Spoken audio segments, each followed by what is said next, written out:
Hi all, Colin Bushell again here with another creative photography challenge, and this challenge today involves setting fire to something. So that's why I'm down in my garage for the main purpose of the fact that it has a concrete floor.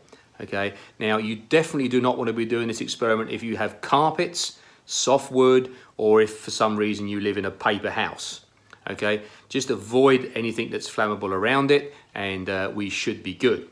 The concept is that I am going to have a power board like this. I'm going to look like I'm pushing the plug into the power board, but in between the two are going to be a whole load of sparks to make it look very dramatic, and I'm using sparklers to that end. Ideally, this would be a two-person shoot, so one person to hold the sparklers, light them, etc., while you're actually pressing the shutter. But I don't have that luxury today, so I'm on my own, so I'm going to have to use a clamp to hold the sparklers. I'm going to use a remote trigger. I'm going to put some books on the ground so I can rest the camera in portrait mode so that the board's in it, the sparks are in it, and I'm in it pushing the plug in at the background. So difficult if you're on your own as I am, but hopefully, fingers crossed, I can make it work. Okay, so let's get to it and see whether we make this sort of a Oscar-winning material or a complete raspberry. Okay, so here I am on the floor again. Anyone who thought photography was a glamorous profession, think again. Okay, so this has taken me longer than I expected to set up, and to be honest, I am not filled with huge degrees of confidence. So we'll see. I have the camera set up here in portrait mode with a remote trigger on a couple of books, and I have a filter on the front because I'm not sure that the sparks, don't want them sparks to hit my expensive lens front. That's a good tip. Make sure you put a filter on the front, UV filter if you have one. Better to replace that than your whole lens. I've focused on about two of the power points in. That's where I'm going to put the sparklers, and I've got a fire lighter there in the background I'm going to light the sparklers with, and I'm going to have to try and be juggling things around. So the remote's on a continuous high continuous shoot, so once I press the button I can put that down. I can press the start the fire on the sparklers. I've got the sparklers here on a pair of mole grips, so I haven't got to hold them. I can just rest them on the floor and have them bent up. I'll bend those two sparklers together.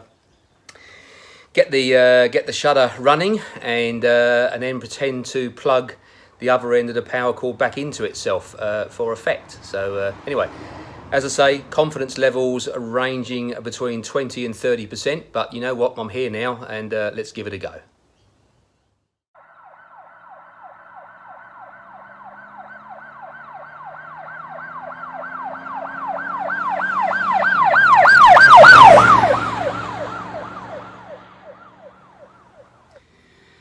Well, I think I've got a photograph in the bag.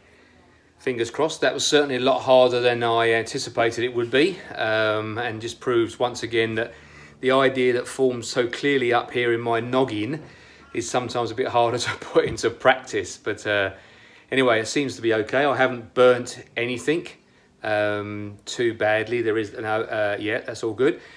I probably won't be recommending this at home for anyone else unless you have a desire to follow my instructions, which may be best that I stick to the photographic instructions rather than how to set things like this up, not the engineer. But it was good fun, and so if you are doing it at home, make sure that you take all the appropriate safety precautions and don't do it on any surfaces that are not concrete or brick or something like that. So let's have a look at the editing process now. As I say, I think I've got a shot in the back there which I like.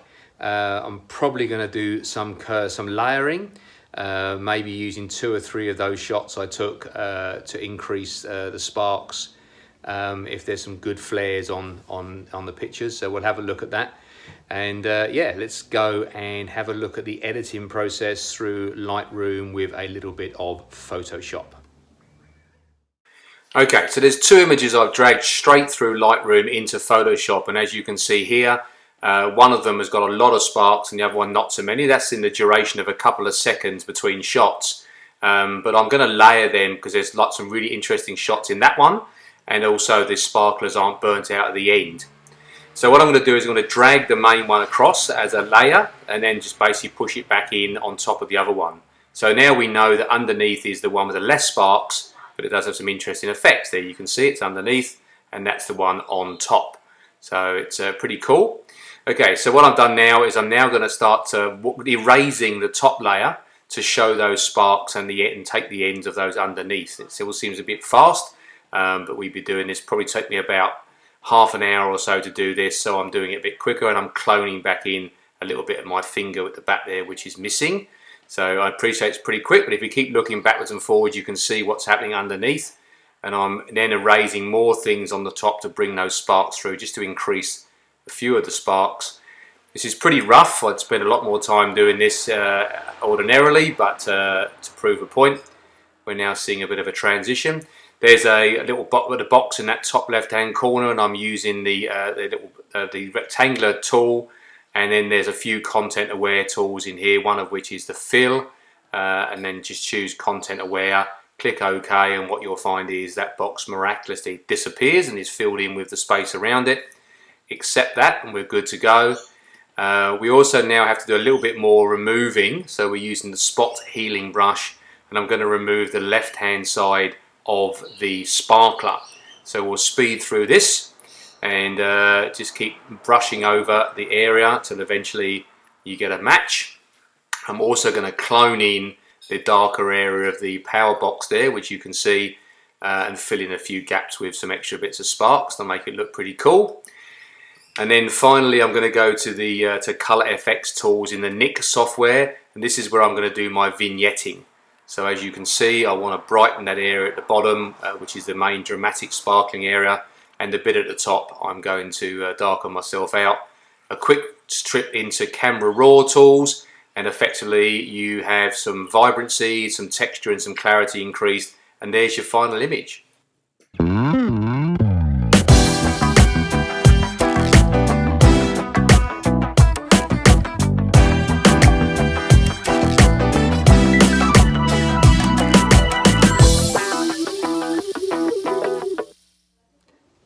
Okay, well there's a wrap, as they say, and despite being a bit more complicated than I thought, I'm actually pretty pleased with that final picture, which is good.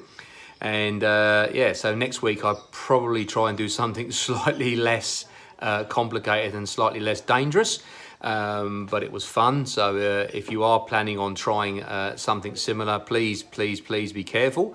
I'm not an engineer, and the actual technical setup of these things, when it comes to photography, I'm okay, but I'm certainly not recommending any other particular way of setting it up, and I'll leave that to you if you want to give that a go.